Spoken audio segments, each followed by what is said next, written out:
right. Hello, everyone. This is Daniel Dyskalski with ACC Telecom. We have a new version 18 out for 3CX, and with that comes a quite different looking web client. So we thought it would behoove of us to do a training on this for individuals who have been used to using the web client on version 16, and we either going to be uh, upgrading you shortly to version 18, or we have already upgraded you to version 18. Everyone will get upgraded to version 18 here over the next couple months, as 3CX will be deprecating the old 16. So this is something that you will be seeing here in the near future. This video should help you jump from that 16 version environment to the new 18 version environment. Another nice piece with the 18 environment is the web client now comes in a physically installed version of the web client. In previous versions, the web client was kind of its own thing, and then they had a totally separate, completely different looking Windows client that you could install. In this case, with version 18, the two pieces are identical. So whether you use the web browser version, the web client, or the physically installed version, what you see is exactly the same across the two. I'm currently using the physically installed version for this training, but again, it is identical from web client to physically installed. So let's go ahead and jump into this. You all should be able to see this. The first thing we'll go over here is in the upper right-hand corner. In your previous version, you had your avatar bubble up here. You had the ability to change your profile, configure the way your web client functioned, whether it was in conjunction with a desk phone, whether it was in web client mode, browser extension mode, or whatever it may be.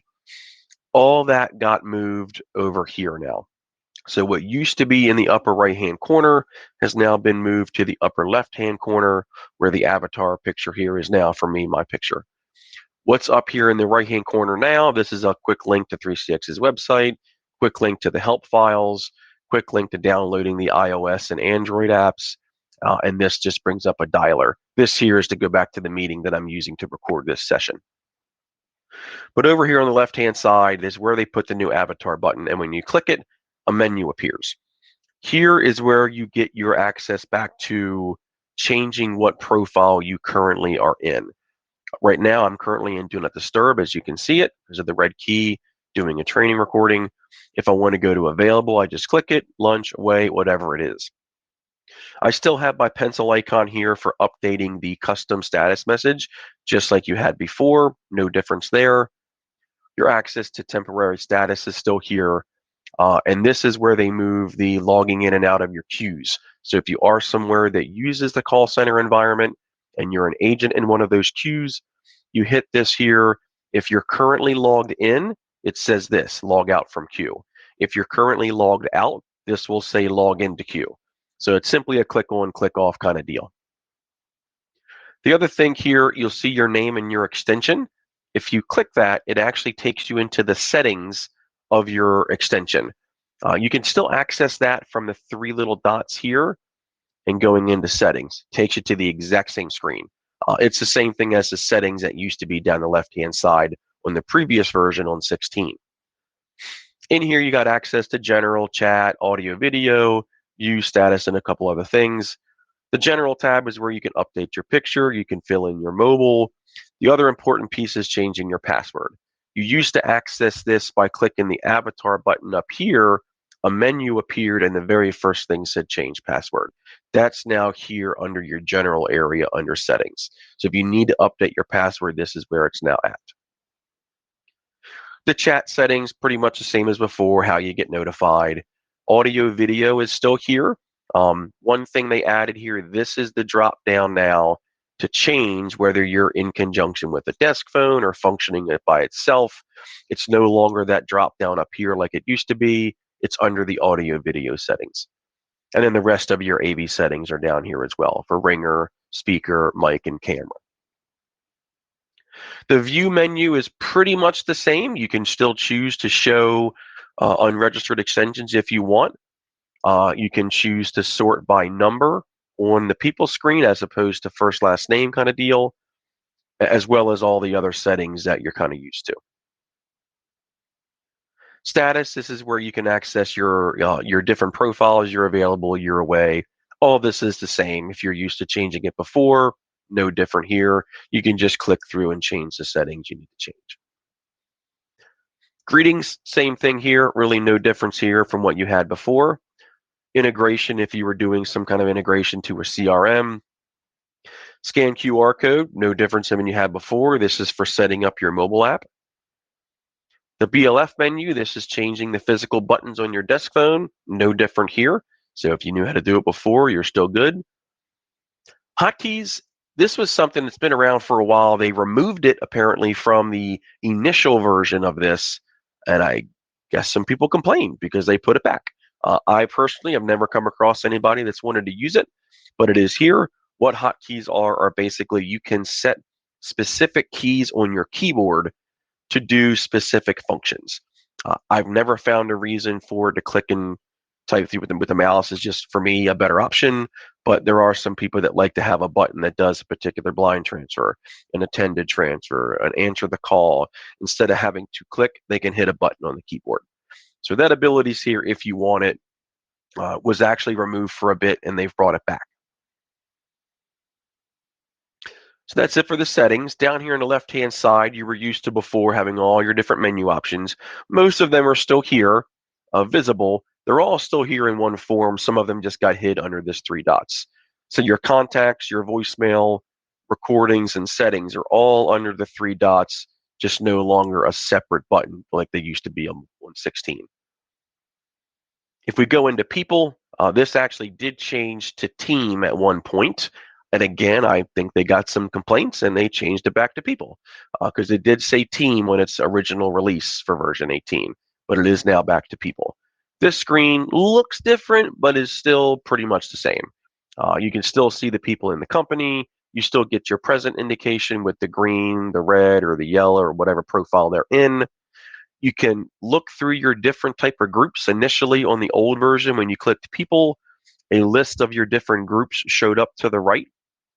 You can still access those. They're just accessed from a drop down now. So if I want to look at my favorites, the accounting department group, the sales department group, whatever groups you may have in your phone system, you can still look at them from over here. The icons that used to be on the tiles are still there. They just don't appear until you put your mouse over them. So you still have your handset for calling, your camera to a video call, the chat bubble to do a chat, save it as a favorite, and the 3 little dots, which get you into a couple other options just like you had before. So really no different there. You still have your search field. There is a new little icon here, which is to show your personal contacts. So if I turn this on, any personal contacts that I have added also get added to this screen. If I turn it off, those personal contacts disappear. Another one I want to mention here is this plus sign. This plus sign you're going to see on various windows. When you're on the people screen, it's to start something new. And when you first click it, it's going to be, okay, well, what are we starting? A new chat, a new call, make a new contact, or do a new meeting. And based on which one you click, will take you to the appropriate area. The important piece for this is for the meeting, because initially on the left-hand side, when you wanted to schedule a meeting, there was a button right over here that just said schedule conference. That's no longer there. So you hit the little plus sign, you click on meet, and now that you're in meet, this plus sign will be to schedule a new meeting. So you get to it a little differently than you did before. The feature is still there, but it's definitely gotten to quite differently than what you were used to. Before it was just a button, now it's a couple clicks to get to it. This little icon here will show you, will take you into an instant meeting. If you're on the people screen and you click that plus sign to go into meet and you have this one here, this will take you to just see your scheduled meetings. So if you were just trying to see any meetings you currently have scheduled, this is where you can see them. So you get to the stuff a little differently, but it is all still there. The chat menu, really not much different. You still see your list of conversations. A little plus sign up here when you're on chat will be to start a new chat. So it's either I start a new chat for a one-to-one, or am I creating a group type chat? So just like before, you can still do both. The three little dots here allow you to either archive or delete. Before, there was a button up here to flip between the recents and the archived. That just simply got moved up here. So I can flip back and forth between recent and archived. We also have the Facebook and the website chat here, so I can sort those by that as well. The Meet button will start an instant live web meeting, which I do not want to click because I'm in one of them now. No different than the previous web meeting button that you had before on the left-hand side. Calls menu pretty much looks the same. The only difference is the icons don't show for each one. It only appears when you put your mouse over that particular line item. But you still get your same icons, the handset to call, the plus sign if it's an outside number to add it as a quick contact, trash can to delete, and if the call is from an internal contact, you get the chat. You used to have different sorting options here for incoming, outgoing, missed, or whatever. They're still there. They're just moved to a drop down up here in the right-hand corner. So I can still sort this by the different reasons or the different types of calls if I need to. It's just up in the corner now. Panel, if you were someone that uses the call center environment, you probably used this particular one quite a bit before. It was just called switchboard before. They've renamed it panel. This gets you into your call center type environment. You can see the active calls in the system, your ACD agents or your call center agents, and then some overall information. You used to have a list here of the different queues you can click through. You can still do that. They just moved it up here in the right-hand corner. So if I wanted to view just the service department queue, I can click that, see just the service department queue calls, stats for that queue, and the stats for the agents in that particular queue. Same goes for any other queue that I click on. Access to the wallboard is here as well, and your reminders. They all used to be down here on the left-hand side. They just got moved to a drop-down now. Nothing too crazy. And again, in the three little dots, I still have access to my contacts. Sorting them, it used to be right over here. It was either company contacts or personal contacts. It's now just a drop down up here. I can look at company, personal. They even now built in the ability to look at your contacts from the CRMs or integrations you may have going in place.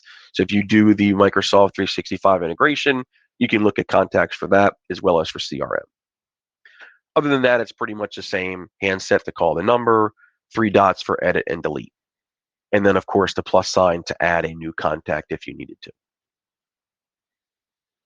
Voicemails, pretty much the same here with one minor change.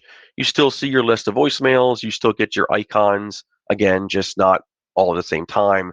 Only the one that you're currently browsed over will show you the icons. All those same icons are still there. Download a copy, play on your phone, call the number back, or delete. These little paper icons are for the transcription. So if I click on one of these, it shows the transcription for that call. That is a feature you have to have set up. There is a monthly cost for that feature, but it is something the 3CX provides. If you don't have it now, reach out to your sales rep and they can speak to you about adding that feature. The one main change from here is before you used to have checkboxes next to all your voicemails, so you could delete a bunch of them at once. They're still there. You just have to click this icon first and they all appear. And then if I realize, okay, I don't want to delete this one, I don't want to delete that one, I can uncheck them, hit the trash can, and they'll go away. So the checkboxes are still there. I just have to click that to get them to appear first. Recordings, if you accessed recordings before, really no different here. Your icons are still there as well, just like you had before, all the same type of icons. And that same little checkbox here, it takes a second because I have a lot of recordings. But you click it and it brings them up. If I don't want to delete some, I can take them back out, hit the trash can, and be deleted. So no different than you were used to before, just looks a little different. Sorting through your different recordings can still be done up here as well. So if I wanted to look at just my recordings or recordings that I have access to for other people, which I do here, I have access to the entire service department here as well. But you can flip through these if you have that ability set up on your phone system. And then the last thing in there was settings, which took us to where we were at before. So that's the new version 18. Again, it looks a little different. Some things have been moved around. All the functionality that you're used to, though, is still there. This thing is an ever-changing item. They're constantly updating this stuff. Like I mentioned earlier, that people thing was called Teams. I really think they got some complaints about, why did you name a team? We liked it to be people. And with the latest update, this came out a couple days ago, it changed it back to people. So they really do like to take user feedback as well as reseller feedback like us and put it into the system to make the product as best as it can be for the people that are using it. So again, this was geared towards people that have used a web client before on the previous 16, just trying to get you used to what it's going to look like in the new environment. Everyone will be getting upgraded to version 18 at some point, as they will be deprecating 16. So we will have to get you upgraded. We'll be sending this out to the people that were upgrading ahead of time, so you get a chance to get used to it. And I will be doing a whole new training on this, as if you've never used it before, for anyone that's looking for, well, this is great, but it's different, but how do I use it? I'll be making another video for that. So I hope you found this informative and you enjoyed it. Thanks.